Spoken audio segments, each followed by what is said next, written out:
चुनौती और चैलेंज के साथ कहता हूं, मेरे अजीज, ये वही बैतुल मुक़द्दस है, ये वही फलस्तीन है जहां हर रोज मेरे बच्चों की लाशें निकलती। यह बोला था अमेरिका का दलाल कि 6 घंटे के अंदर वजूद मिटा देंगे, 6 घंटे के अंदर फलस्तीन जमीन से साफ हो जाएगा। माफ करना, ये जंगल नहीं है,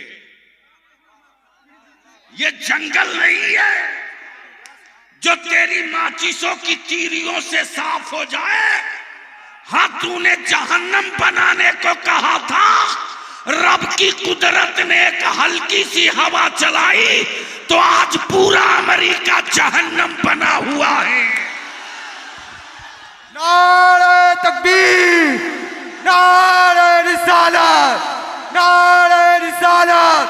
फिलिस्तीन का मुसलमान, फिलिस्तीन का मुसलमान, नारे तकबीर, नारे रिसालत। तब बलियाबी कहता है, क्या हुए तेरे साइंसदान, कहां गए तेरे केमिकल्स, कहां गया तेरा ड्रिंकिंग वाटर, कहां गया तेरा पानी वाला जहाज। अरे अभी तो एक अंगड़ाई है, देख देख उन मजलूमों की आहों ने पत्थर नहीं टकराए, उन बेबाबों की आहों ने खंजर नहीं उठाए, उन मजलूमों के बेटों ने तलवार नहीं संभाले, उन बेबाबों ने इस्राइल के सामने कटोरे लेके भीख नहीं मांगा, अमेरिका के सामने गिड़गिड़ाया नहीं, सऊदिया से जिंदगी की खैरात नहीं मांगी, बल्कि जब मामों के सामने शहीद बेटों की लाशें आई है तो मामों ने इन्ना लिल्लाहि व इन्ना इलैहि राजिऊन की तिलावत की और सजदे में सर रखकर यही फरियाद की, परवरदिगार, एक बेटा था शहीद हो गया, काश 2-4 और होते तो बैतुल मुक़द्दस के लिए एक एक को करके शहीद करा देती, ताकि कल क़यामत के दिन सेठों की बीवियां सेठ के नाम से पुकारी जाएंगी और मैं शहीद के बेवा के नाम से पुकारी। देख लिया दुनिया ने मेरे सब्र के कलेजे में कितना पावर है, देख लिया दुनिया ने, देख लिया।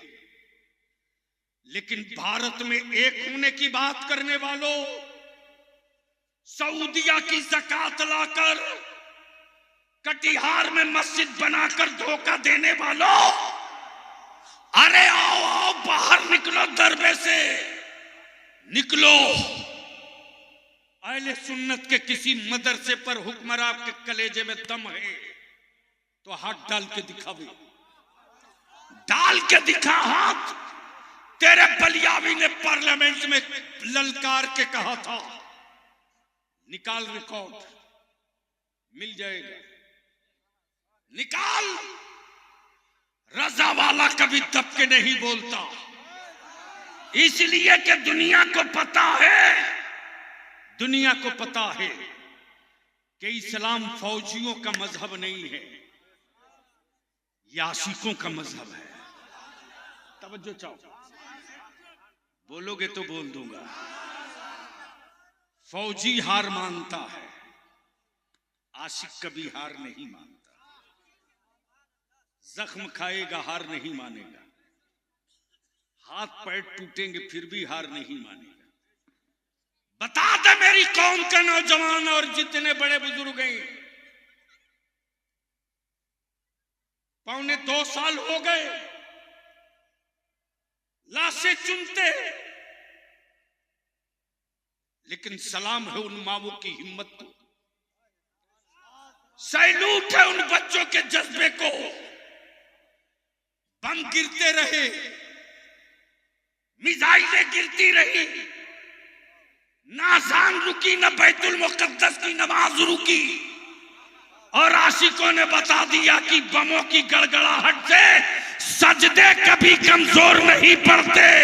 और खंजरों की वार से हिम्मतें कभी कमजोर नहीं पड़ती और गर्दनें कट जाने से हौसले कभी पस्त नहीं। दुनिया ने पढ़ लिया, देख लिया, लेकिन बलिया भी चुनौती के साथ कहता है, ओ काबे का इमाम, ओ हरम का मुफ्ती, हज के मौके से तकरीर और भाषण देते हो कि पूरी दुनिया में वहदत और पूरी दुनिया में इत्तेहाद, कलमे की दुहाई देने वाले काबे का इमाम, कोई माई का लाल एक लफ्ज दिखा दे कि कभी काबे के इमाम ने बैतुल मुकद्दस के मजलूमों के लिए कभी एक लफ्ज बोला हो? नहीं बोला। काबे की के मुसल्ले पर खड़ा होकर कभी एक लफ्ज बोला हो कि इस्राइल तू क्या कर रहा, अमेरिका तू कब होश में आएगा? एक लफ्ज नहीं मिलेगा, एक लफ्ज नहीं मिलेगा। तब बलिया भी कहता है, मेरे यार, दुनिया का हर मुल्क चुप हो सकता है, दुनिया में जहां कहीं भी रजा के मसलक वाला होगा चुप नहीं रहेगा। इसलिए कि बैतुल मुकद्दस किसी के लिए शहर हो सकता है, किसी के लिए फलस्तीन मुल्क हो सकता है, लेकिन ईमान वालों के लिए सिर्फ मुल्क नहीं है, बल्कि ईमान वालों के लिए वो जज्बे इश्क, वो मरकज़े इश्क है कि मेराज की रात उसी फलस्तीन के मस्जिद अक्सा में कौनैन के आका ने इमामत की। अरे ये तो वो मस्जिद अक्सा है रे, जहां मेरे आका एक करम का कदमे पाक पड़ा है। तब बलिया भी कहता है, ओ शहर तैयबा के पत्थरों, हमसे तुम अच्छे हो, हमसे तुम अच्छे हो।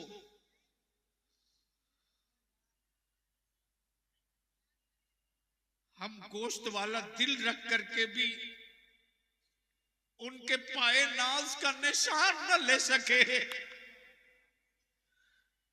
लेकिन ओ शहर तैयबा के पत्थरों,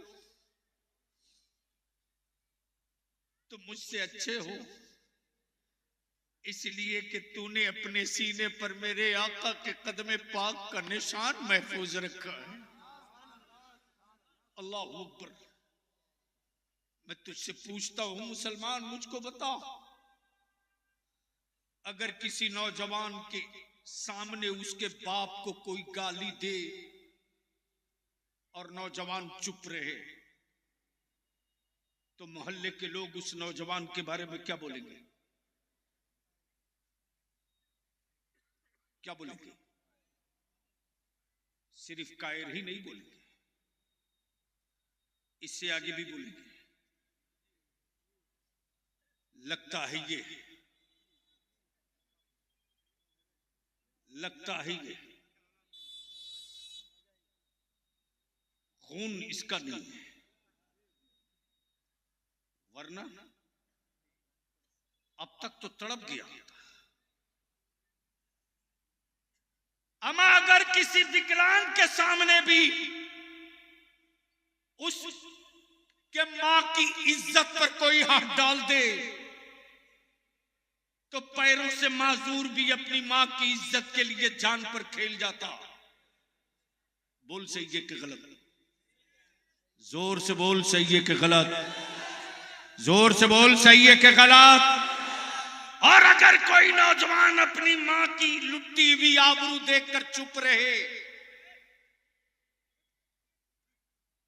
बाप की इज्जत लुटती हुई देखकर चुप रहे, उस वक्त सारा समाज कहता है ये कायर है, नाकारा है, लगता है खून में कहीं कमी है। कैसा खून है? जो बाप को बेइज्जत होता देख रहा। गैरत वाला खून होता तो उबल पड़ा होता। बलियाबी आपकी अदालत से इंसाफ की भीख मांगता है। मेरे खून की फितरत ये कि मेरी मां की इज्जत पे कोई हाथ डाल दे तो हमें जान पर खेलने में देर नहीं लगती। मेरे बाप की आबरू पे कोई हाथ डाल दे तो हमें जान पर खेलने में देर नहीं लगती। ये तो खून का रिश्ता है, वो मेरे हुजूर का रिश्ता है कि मेरे नबी की इज्जत पे कोई हाथ डाल दे तो मैं तने तनहा की बात नहीं, पूरा खानदान लुटा कर रश्क करूंगा कि सब लुटा दिया है उनकी इज्जत के लिए। वो नहीं तो हम कहां, वो नहीं तो हम कहां, वो नहीं तो हम कहां, उनकी इज्जत नहीं तो हम कहां। तब बलियाबी ने तय किया कि भारत में बहुत सारा कानून बना, रोज बन रहा। आजकल कुछ कीड़ा काटे हुआ है। यूसीसी मुस्लिम पर्सनल लॉ में हेर फेर करने की बलियाबी डंके की चोट पर आखिरी सांस तक बोलेगा। सत्ता में बैठे लोगों, तुम्हें जो कानून बनाना है बना लो। अगर एक भी ईमान वाला भारत में जिंदा रहेगा तो अपने मजहब के मामले में उसी कानून पर अमल करेगा जो मदीने के मुस्तफा ने कहा। बनाओ कानून, बनाओ, अलमारी भर लो, अलमारी भर लो, बनाओ कानून, लेकिन गीदड़ भपकियां मत दो। हमें मालूम है कि तेरे जुल्म के बाजू में कितनी ताकत है और उसे भी पता है कि मेरे सब्र के जिगर में कितनी कुव्वत है। इसलिए मेरे अजीज, ये तहरीक चली और अल्हम्दुलिल्लाह ये जानकर खुशी होगी कि इदारे शरिया की जब तहरीक बेदारी चली तो पहला एजेंडा नामूसे रिसालत पर कानून बनाओ। और बलियाबी हुक्मरानों को बड़ी अदब के साथ कह रहा है, चाहे बिहार की हुकूमत हो, बंगाल की हुकूमत हो, दिल्ली की हुकूमत हो, झारखंड की हुकूमत हो, बड़ी अदब से बलियाबी रोज कह रहा है कि एक कानून बना दो, एक कानून बना दो। सिर्फ मैं अपने नबी की बात नहीं करता यार, मैं तो सब धर्म की बात करता हूं। बना दो एक ऐसा कानून कि किसी के मजहबी पेशवा को अगर कोई बुरा भला कहकर बेइज्जत करे तो उस पर देशद्रोह का मुकदमा होना चाहिए। बोलो, होना चाहिए कि नहीं होना चाहिए? चारों तरफ से बोल कर बता, होना चाहिए कि नहीं? हाथ उड़ाकर बोल, होना चाहिए कि नहीं? कितने लोग चाहते हो इस पर कानून बनना चाहिए? हाथ उठाओ। जो खड़े हैं क्या वो भी चाहते हैं? स्टेज वाले भी चाहते हैं? तो हाथ नीचे मत करो, हाथ उठाओ, दोनों हाथ पूरी ताकत से। और बीच से कोई एक नौजवान अब नारा लगा तड़प करके और बता दे कि नबी वाले अब निकल चुके हैं, रोक सको तो रोक लो।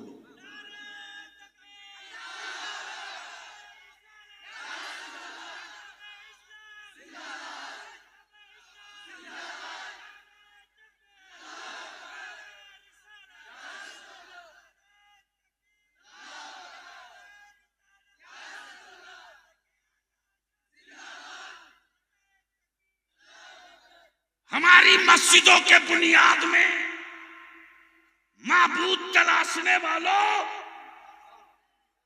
समझ में आवे तो बोलिएगा। आप डर रहे हैं क्या? तो बोलने में इतनी सुस्ती क्यों? हमारी मस्जिदों के नीचे माबूद ढूंढा जा रहा। तेरे बलियाबी ने आज से 1 महीना पहले 2 टुक्का था और क्या गरीब नवाज ने झटका दिया है साहब? सिर्फ चादर से काम नहीं चलेगा बच्चों, चिट्ठी भी जारी करो, चिट्ठी भी लिखो और बताओ कि मैं कौन हूं। सिर्फ चादर से काम नहीं चलेगा, चिट्ठी भी लिखो और सादा कागज पे नहीं, लेटर पैड पे लिखो। नहीं समझ पाए, नहीं समझ पाए। मेरे अजीज, गैरों में इतना दम नहीं था, गैरों में इतना दम नहीं था। भारत से इसलिए मोहब्बत है कि रब के महबूब का जो जलवा था जमीन पर, वो पेशानी ये आदम से होते हुए मक्के में नहीं, पहले भारत में आया। नाम आदम, नाम आदम। और दुनिया का पहला हाजी मक्के से नहीं, भारत से। पहला हाजी मक्के से नहीं, भारत से। हाजी पहला भारत से, नबी पहला भारत से। तब कौनैन के आका जब तशरीफ फरमा हो गए मक्के में, तो रहमत आलम ने ये नहीं कहा कि ईरान से ईमान की खुशबू आती, ये नहीं कहा कि दुबई से ईमान की खुशबू आती, ये नहीं कहा कि कोयत से ईमान की खुशबू आती, बल्कि रहमत आलम ने 1400 बरस पहले कहा, मेरे साहबा, भारत से ईमान की खुशबू आ रही है। और आज यही ईमान पूरी दुनिया में सर चढ़ के बोल रहा है कि अगर दुनिया में एक भी ईमान वाला बचा रहेगा तो इसराइल का जबड़ा फाड़ करके भी बैतुल मुकद्दस पर इस्लाम की अजमत का झंडा। लेकिन आजकल डर लग रहा है कुफ्र को सिर्फ दो से, दो से। एक का नाम इस्लाम, दूसरे का नाम कुरान। तवज्जो चाहो, एक का नाम इस्लाम, दूसरे का नाम कुरान। इस्लाम दिखता नहीं है, मिलता हर जगह। तवज्जो चाहो, दिखता नहीं है, मिलता है हर जगह। अब परेशान है कुफ्र की, दिखता भी नहीं, मिलता भी है, फिर आया कैसे? बोलोगे तो बोल दूंगा, दिखा तो नहीं लेकिन आया कैसे? आए है। तब बलिया भी कहता, अकल के टुअरो, भारत में जो जमीन के लिए आया था वो बाबर जहीरुद्दीन था, और जो मुस्तफा के दीन के लिए आया था वही ख्वाजा मोइनुद्दीन था। उसी गरीब नवाज के नाम का ये इदारा है। अब मदरसों से डर क्यों लगता है हजरत? अब क्या गजब की बात है। अख्तर परवाज साहब, मौलाना अनवर साहब, जमीन मेरी मस्जिद हम बनावे, जमीन मेरी मदरसा हम बनावे, जमीन मेरी खानकाह हम बनावे। अरे यार, वो मेरा खुदा है, वो मेरा खुदा वो नहीं है जो बाजार से खरीद के लाया जाए। नहीं समझ पाए हो? अरे बोल दो, समझ गए हो तो मेरा खुदा वो नहीं है जो बाजार से खरीद के लाया जाए।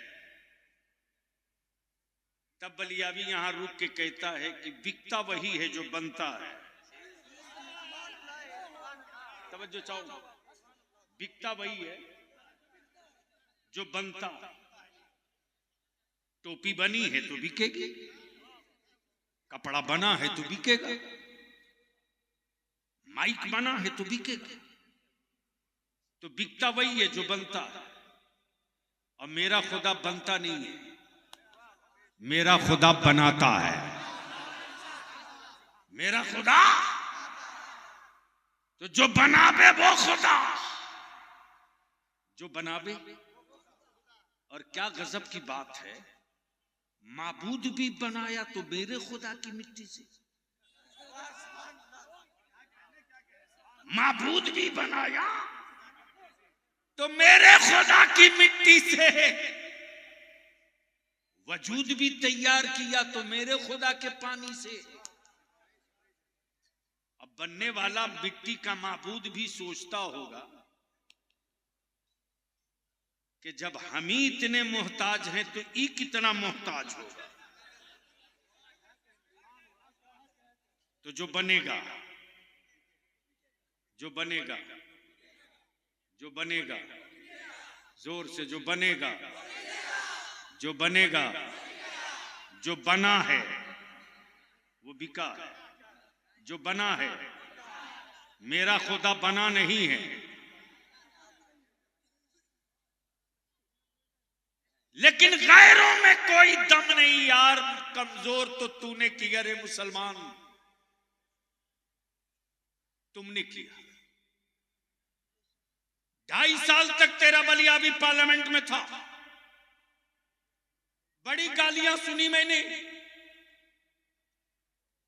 इसलिए कि मैं जानता हूं मैं जिस कौम के लिए रोज लड़ता हूं ना, वो कौम मेरी नहीं सुनती। तेरे हाथ में मोबाइल का डब्बा है, डब्बा, नेट पर जा, सुप्रीम कोर्ट का वेबसाइट खोल, खोल। एनआरसी का मुकदमा कोई सियासी पार्टी नहीं, सिर्फ तेरा बलिया भी लड़ रहा। लोग हमारी औलादों से कागज मांग रहे थे इंडिया में, हमारा एनआरसी करने चले थे, ट्रंप ने आते ही सबका कागज मांगना शुरू कर दिया है।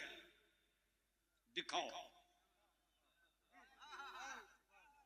सोए नहीं हो तो बोल दो, अरे जोर से बोल दो, बोल बोल, डर मत बोल। आते ही मांगना शुरू कर दिया, दिखाओ। और बलिया भी कहलाने आ मैं नहीं दिखाऊंगा। हैरत तो यह है हजरत मुफ्ती साहब, हमारे लोग पढ़ते नहीं। 1957 में जमींदारी टूटने के बाद लैंड रिटर्न जमा हुआ था। अंग्रेजी जानने वाले इस लफ्ज को समझ सकते हैं। जिस तरह आप अपने कारोबार का, दुकान का जीएसटी के साथ रिटर्न फाइल करते हो, उसी तरह 1997 में जमीन का रिटर्न फाइल हुआ था। तेरा बलियावी अड़कर बोला था कागज तेरे पास है, तू निकाल। सैलाब आया था, मेरा कागज दह गया, जल गया, निकाल, तू कागज निकाल। डर के मारे नहीं निकाल सकते। मालूम है कि कागज निकल जाएगा ना, तो 1-2 नहीं 10 लाख से ज्यादा उनकी इबादत गाहें हमारी जमीन पर है, हमारी जमीन पर। लेकिन गैरों ने नहीं, मुसलमान तुमने कमजोर की गरे। इस वक्त ईमान वालों की बेटियां, मौलाना बलिया भी अपने को रोक नहीं पाता है। हर रोज खून का आंसू पीता हूं, हर रोज। कोई रात नहीं बीतती जिस रात को बलिया भी सिसकियां लेकर सोया हो। हर रोज रात को फोन आता, हर दिन में फोन आता। मैंने अपनी बेटी का रिश्ता किया था, लड़का जहेज में 4 चक्का बुलेट मांग रहा, मैं इस लायक नहीं हूं, मैं क्या करूं? छोटी सी जमीन है, बेच दो। हर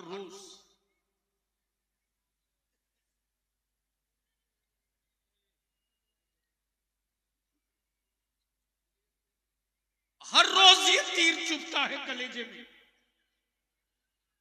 मैं पूछता हूं आबादपुर वालों, बारसोई, कटिहार, कदवा वालों, अरे वो दिन भूल गए? शायद तुझे याद नहीं, मुझे याद है जब पहली मर्तबा तेरा बलिया भी इसी आजम नगर के धूम नगर आया था। आज से तकरीबन 39 साल पहले, 39 ईयर्स पहले कटिहार पहुंचा। मालूम हुआ कोई गाड़ी नहीं, मौलाना जीप किया मैं, टुन्नी दिग्गी होते हुए बड़ी मुश्किल से मैं पहुंचा तो सुबह फजर की अजान हो चुकी थी। लाइट वाला लाइट खोल रहा था। कुछ नौजवानों ने देखा जीप आ रही है, लोग दौड़े दौड़े आए। जैसे ही मुझको देखा, जिस साहब ने मुझको मदऊ किया था बोले हजरत आप आ गए, जलसा खत्म हो गया। मैंने कहा मैं चाहता तो वहीं से लौट सकता था, लेकिन जब कोई सवारी नहीं मिली तो थक हार करके इधर से आ रहा हूं। मैं आ गया। सुन,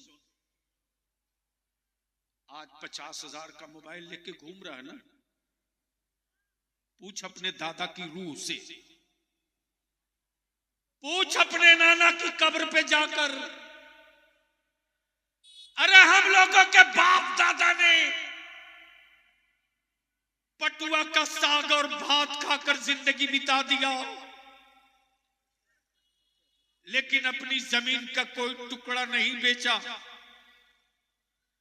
वो चाहते तो जमीन बेच करके गोश्त, मछली, अंडा, बिरयानी खा सकते थे, नहीं खाए।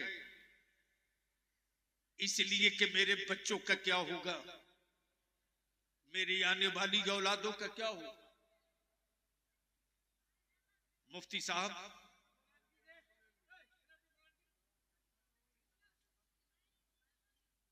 एनआरसी के तूफान जब उरूज पर था तो बलिया भी आसाम के जंगलों में पागल की तरह भटक रहा था। आखिर कमजोरी कहां है, चलो जरा देखें। मां की दूध की गैरत जिंदा हो तो बलियाबी की गुफ्तगू का ये हिस्सा सुन लो। मुफ्ती साहब, जब मैं चला हूं जोरहाट से तो मैंने सिक्योरिटी वाले से कहा मुझको कहीं चाय पिलाओ, साफ सुथरा होटल देख करके। बिहार का डीएसपी था, उसने कहा बलियाबी साहब, गुवाहाटी से 20 किलोमीटर पहले एक बिहारी ढाबा है, वहीं आपको चाय भी पिला दूंगा और सिंधिया का नमाज भी आप कर लीजिएगा। जब मैं पहुंचा हूं अख्तर परवाज साहब तो देख रहा हूं एक पहाड़ का टीला है छोटा सा, बगल में रोड के लिए जो मिट्टी कटी थी गड्ढा था। एक बूढ़ी मां दो छोटे छोटे बच्चों को कलमा पढ़ा रही है, ला इलाहा इल्लल्लाह मुहम्मदुर रसूलुल्लाह। जो कलमे की आवाज सुना तो मैं उधर तुरंत पलट गया। मैं रोक नहीं पाता हूं, बर्दाश्त नहीं हुई। जैसे ही कलमे की आवाज सुना तो मैं अपने सिपाहियों को बोला तुम लोग पीछे रहो, हमें जाने दो, मैं जाऊंगा। डीएसपी बोल पड़ा कि हम जाने नहीं देंगे, रिक्स है, इधर उल्फा वालों का इलाका है, मैं जाने नहीं दूंगा। मैंने कहा मैं जाऊंगा, तुम पीछे रहो।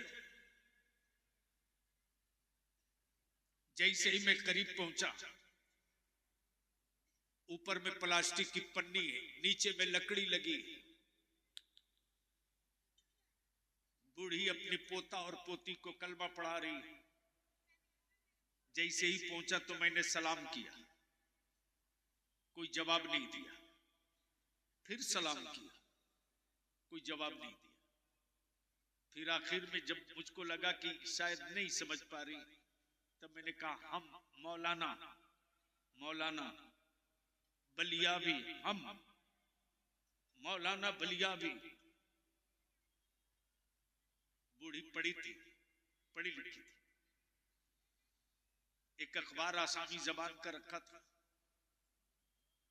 उसमें मेरी तस्वीर छपी थी,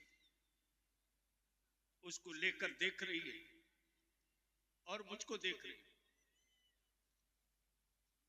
मेरी जो नजर पड़ी तो मैं अपने आप को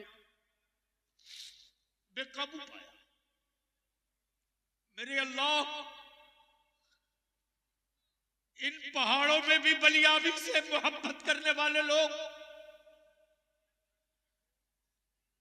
इस बूढ़ी मां ने कितना उम्मीद पाल रखी है, आखिर इस उम्मीद को मैं पूरा कैसे कर सकूंगा। मेरे परवरदिगार मुझे हिम्मत दे। इस वक्त पूरे मुल्क में हमारे बच्चे बेसहारा हो चुके हैं।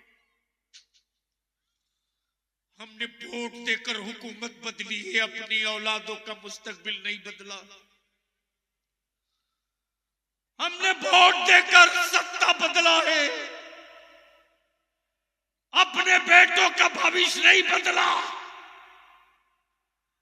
हमने वोट देकर हवेली बदली है,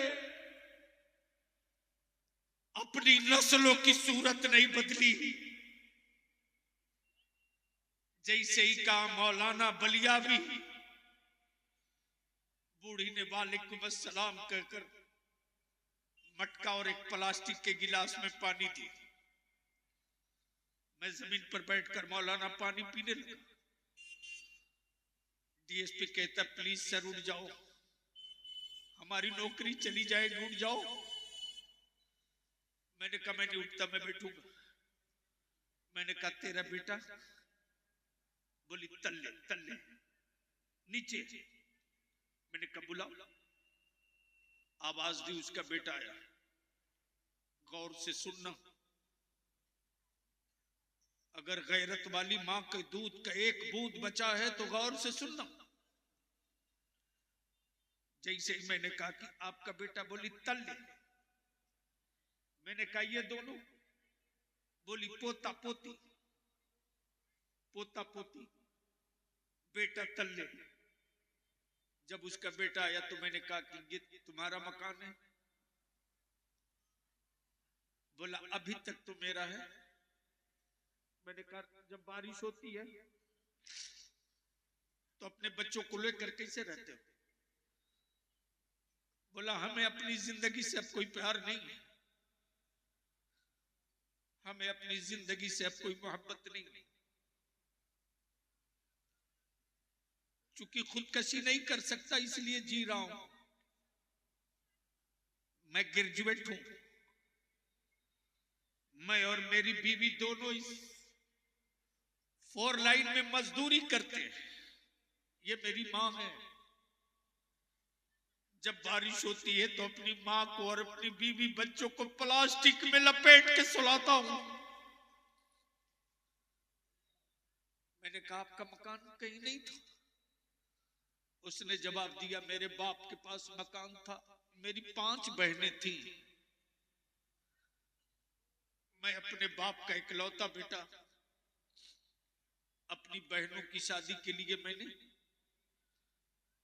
तिनसुकिया का मकान बेच दिया और मकान बेचकर मैंने अपनी बहनों के हाथ पीले कर लिए। मैंने कहा जब एनआरसी के लिए तुझसे जमीन का पेपर मांगा जाएगा तो क्या करोगे? जवाब दिया इसीलिए मैंने कहा ना कि अब जीने की तमन्ना नहीं है, बस ये सोच करके जीता हूं, अपने अल्लाह से अर्ज करता हूं मेरे परवरदिगार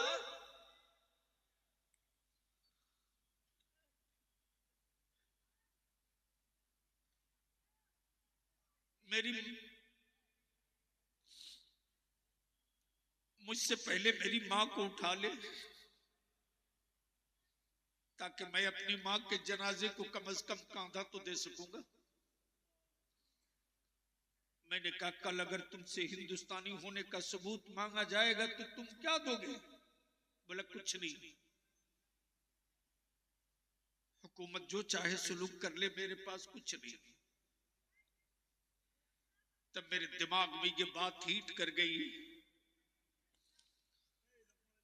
कि आखिर जमीन बेचकर बिरयानी कब तक खाओगे? जमीनें बेचकर दामाद कब तक खरीदोगे? औलाद बेच करके बहू कब तक लाओगे? फैसला करो। तबेदारे शरिया की तहरीक चली है, निकाह को सस्ता करो, शादियों को आसान करो। मौलाना, जब मैं तहरीक बेदारी के लिए कॉलेज और स्कूल के बच्चों की मीटिंग कर रहा था तो मैंने कॉलेज की बच्चियों से पूछा, बेटा ईमानदारी से बता कि मुसलमानों की बेटियां गैरों के साथ क्यों जा रही हैं? सुन, गौर से सुन। उन बच्चियों ने जवाब दिया, हजरत हम लोगों को खुशी है कि कम से कम एक आदमी तो है जो तड़प रहा है। हम जब कोचिंग से आते, हम जब स्कूल से आते तो मेरी मां को फुर्सत नहीं कि वह हमसे बात करे, मेरे भाई को फुर्सत नहीं कि मेरा भाई मुझसे बात करे। मां अलग मोबाइल लेकर पड़ी रहती, भाई अलग मोबाइल लेकर पड़ा रहता, बाप काम और मजदूरी करके आता, थका हुआ सो जाता। मैं बेटी हूं, अपने दिल की बात अपने मां से कह सकती हूं, भाई और बाप से भी। अल्लाह के वास्ते अब रहम कर दो, अब रहम कर दो। अब बेटा मत बेचो। हाँ, जानवर पैदा किए हो तो बेच दो, और अगर तेरे खून से औलाद पैदा हुई है ना तो इसका सौदा बंद करो, बंद करो। और ये तिलक और जहेज की लानत गरीबों के छप्पर से नहीं, अमीरों की हवेली से निकली है। इसलिए मेरे अजीज, इंसाफ से बोलो, जहेज बंद होना चाहिए कि नहीं? नहीं बोल रहे हो, नहीं बोल रहे हो। अगर माओं के दूध की गैरत जिंदा है तो बेदारी के साथ बोल, जहेज बंद होना चाहिए कि नहीं होना चाहिए? कौन करेगा? इतना बड़ा मजमा चार बोला, इसमें कितना नौजवान ऐसा है जिसका निकाह नहीं हुआ? जरा हाथ उठा दो। जो नौजवान जिसका निकाह नहीं हुआ वो हाथ उठावे। इतने बड़े मजमे में इतने ही है जिसका निकाह नहीं हुआ है। अच्छा, जो कुंवारे हो, जो हाथ उठाए हो, खड़ा हो जाओ।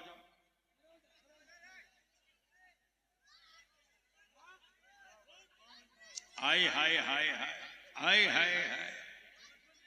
अभी भी जज्बा मरा नहीं है, बचा है। मौलाना अब तो नारा लगा दो, अब तो नारा लगा दो। नारे नारे तकबीर, नारे रिसालत।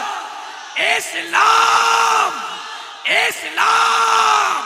हिंदुस्तान का मुस्लिम नौजवान, हिंदुस्तान का मुस्लिम नौजवान, सरजमीन जतार मस्तान जो, नारे तकबीर, गाज़िए मिल्लत, तहरीके बेदारी, तहरीके बेदारी।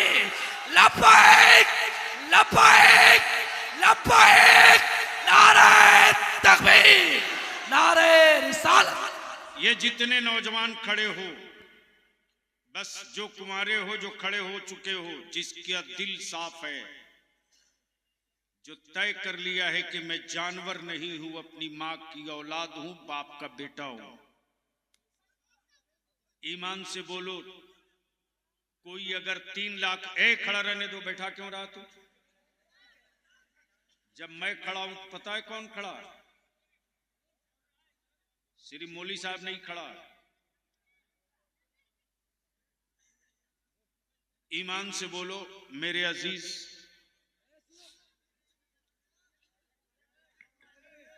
ये तिलक और जहेज खत्म होना चाहिए कि नहीं? आप लोग साथ दोगे? जोर से बोलो, साथ दोगे? अगर तेरा बाप तुझको 3 लाख रुपए में बेचे तो बिकोगे? बिकोगे? बिकोगे? अगर 5 लाख कोई दे तो बिकोगे? अपने वालिद से सीधे हाथ जोड़ करके, हाथ चूम करके, अदब से सर झुका के कहना, अब्बू मैं तेरा खून हूं, अब्बू मैं तेरी औलाद हूं, अब्बू मैं तेरा बेटा हूं। बेचना है ना तो ससुराल की चौखट पर मत बेच, चल फातिमा के लाल के दरवाजे बेच दे। ससुराल की चौखट पर बेचोगे तो रुसवा हो जाओगे, फातिमा के लाल की चौखट पर बेचोगे तो सुरखरू हो जाओगे। बैठ जाओ, जो जहां है वहीं बैठ जाओ। बस गुफ्तगू का आखिरी हिस्सा, बस जल्दी बैठ जाओ। एक बार धीरे से बोल दो सुभान अल्लाह, धीरे से बोल दो। ये जितना नौजवान पार्टी लोग हो और बड़े बुजुर्ग, दलित भाइयों से सीखो, दलित भाइयों से सीखो। दलित भाइयों के बेटों ने के पास अगर स्मार्टफोन है तो वो भारत का संविधान डाउनलोड करके पढ़ता है। मुसलमान का बच्चा फिल्म देखेगा, तस्वीर देखेगा, क्रिकेट देखेगा और व्हाट्सएप पर चैटिंग करेगा। बोलो सही बोल रहा हूं कि गलत? जोर से बोलो, सही बोल रहा हूं कि गलत?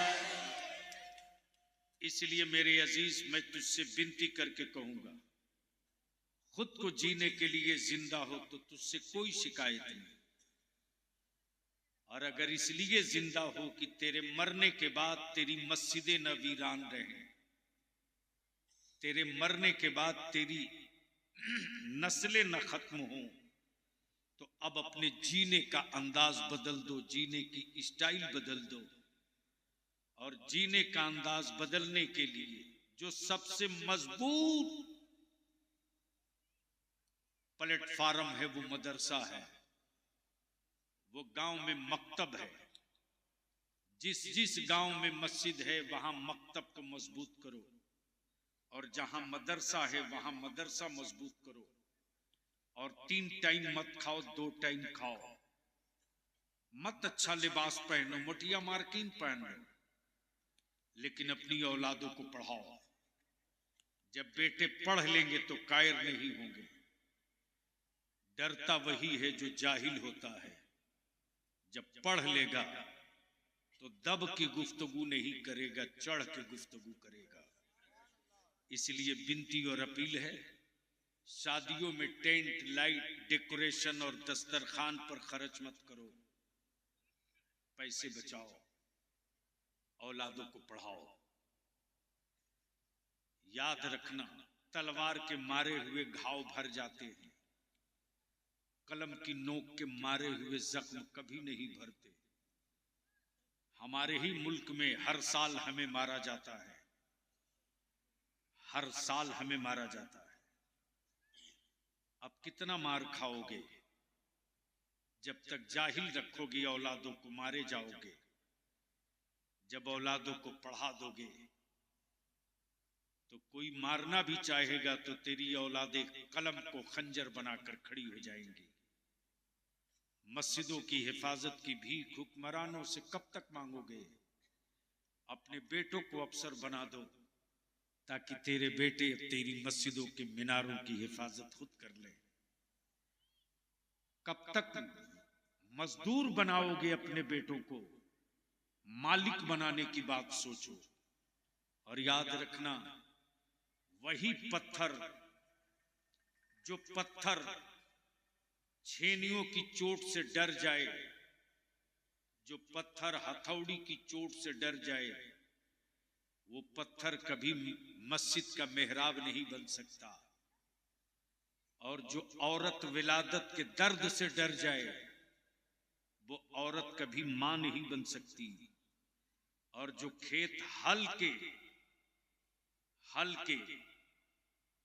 जुताई से खौफजदा हो जाए वो खेत कभी फसल नहीं देती, और जो कौम सिलेंडर हो जाए उस कौम के बच्चे कभी सीना तान के नहीं चल सकते।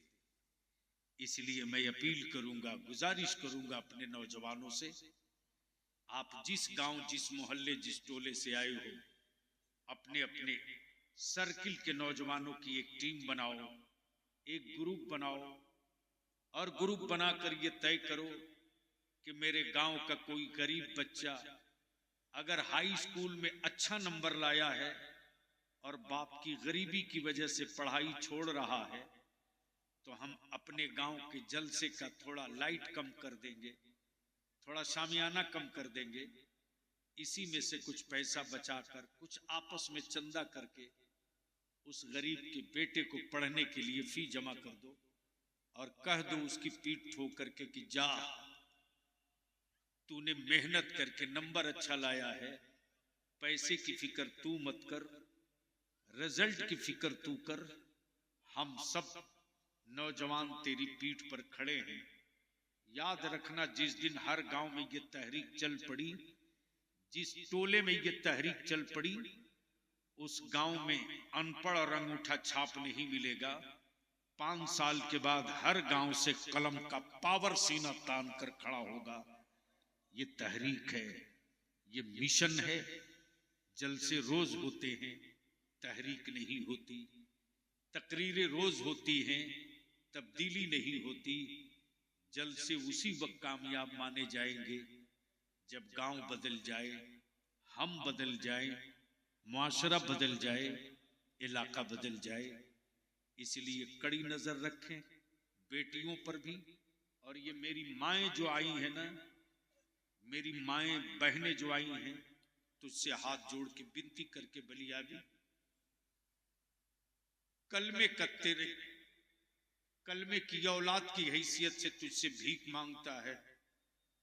जब अखबार वाले लिखते हैं कि अब्दुल्ला की बेटी फला काफिर के साथ चली गई, तो लगता है जमीन फटती क्यों नहीं, हम धस क्यों नहीं गए। ये खबर पढ़ने से पहले जब अखबार में पढ़ता हूं कि फला अंडा बेचने वाले का बेटा आईएएस बन गया, तो उस वक्त दिल को चोट लगती है। काश अखबार वाला ये लिखा होता कि फला अब्दुल्ला का बेटा आईपीएस बन गया। इसी तुम्हारे कटिहार में, इसी कदवा के इलाके या प्राणपुर का इलाका है जहां एक किराना की दुकानदार का बेटा 3 साल पहले आईएएस में टॉप किया। बता कहां उसके बाप के पास पूंजी थी, कहां उसके बाप के पास आईएएस की कुर्सी खरीदने की औकात थी। मेरे अजीज, जुनून और इश्क दोनों सवार हो जाए तो मंजिल मिलने से कोई माई का लाल रोक नहीं सकता। जुनून हो मंजिल पाने का और इश्क हो मदीने वाले का, तो रुकावटों के सारे पहाड़ टूट जाते हैं। और एक नन्हा असगर भी जब करबला में खड़ा होता है तो यजीदी लश्कर कांपने लगती है। हम उसी करबला वाले के गुलाम हैं और उसी रसूल के आशिक हैं। जब तक जुनून नहीं पैदा करोगे मंजिल नहीं मिलेगी। निकाह को सस्ता करो, औलादों को पढ़ाओ, जमीन बेचकर दामाद खरीदना बंद करो। कोई जरूरी नहीं कि एसी कोठी गाड़ी वाले के घर बेटी को रुखसत करो। तुम बाप हो सकते हो, रज़ाक नहीं हो सकते। तुम शौहर हो सकते हो, रज़ाक नहीं हो सकते। रज़ाक मेरा परवरदिगार है। जो मेरा रब मेरी बेटियों की रोजी हवेली में देगा, वही मेरा रब मेरी बेटियों की रोजी छप्पर और झोपड़ी में भी देगा। इसलिए लड़के की हवेली देख करके बेटियों के रिश्ते मत करो, बल्कि लड़के के घर में ईमान देख करके रिश्ता करो। जहां ईमान होगा वहां डिमांड नहीं होगा, और जहां ईमान कमजोर होगा वही डिमांड होगा। अल्लाह ताला अमले खैर की तौफीक दे। मदरसे को मजबूत करो। इमारत देखा बड़ी तबीयत खुश हो गई। मैं गुजारिश करूंगा सेक्रेटरी साहब से, सदर साहब से कि इसको किसी ट्रस्ट के तहत लाइए, और सिर्फ बच्चों के लिए नहीं, बल्कि आपके पास अल्हम्दुलिल्लाह जगह बहुत है, बच्चियों के लिए भी कोचिंग का इंतजाम कराइए, ताकि मेरी बच्चियां मैट्रिक के एग्जाम की तैयारी, इंटर के एग्जाम की तैयारी, इंग्लिश स्पोकिंग, मैथ, साइंस, इन सारी चीजों की कोचिंग करें, ताकि मेरी बेटियां हिजाब और पर्दे के साथ बेखौफ होकर पढ़ सकें, और माएँ बेखौफ होकर रब का शुक्राने का सजदा अदा कर सकें कि मेरी बेटी वहां है जहां किसी बगैरत की नजर नहीं जा सकती। और ये काम मुश्किल नहीं है, जो फी गैरों के यहाँ देते हैं थोड़ा कम ही सही अपने यहाँ इंतजाम करें। प्यास मेरी औलादों को लगी है, मोहल्ले के कुआं पर अब भरोसा मत करो। अपनी औलादों को प्यासे रखना हो तो फिर यूं ही हाथ पर हाथ धरे बैठे रहो, या चाहते हो कि पड़ोस के कुएं से नहीं तो खुद कुआं खोदो, खुद अपनी नस्लों को सैराब करो। अल्लाह रब्बे जुल जलाल हम सबों को अक्ले सलीम के साथ आगे बढ़ने की हिम्मत दे, ईमान की हिफाजत फरमाए। यार जिंदा सोहबत बाकी। अस्सलाम वालेकुम।